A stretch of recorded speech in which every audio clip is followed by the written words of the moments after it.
How to password protect your files and folders in your PC. Hello guys, this is Atticus and welcome back to App Hacks. In today's video, I'll teach you guys how you can password protect your files and folders on your Windows PC. So without any further ado, let's begin.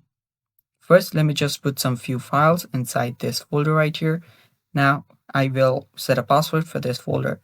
To do that, right click on the folder, select WinRAR and select Add to Archive. After you do so, you'll get this option right here. Select delete files after archiving and tap on set password. Now set a password which you will remember.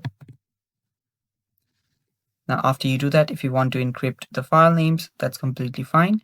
After you do that, tap on OK and tap on OK. Now it will take some time, but after you do so, the encrypted file will be ready. Now let us open this up. Now here, after you open it up, if you try to get into this folder, let me do that here. And if you try to open this files inside the folder, you'll need to type in the password.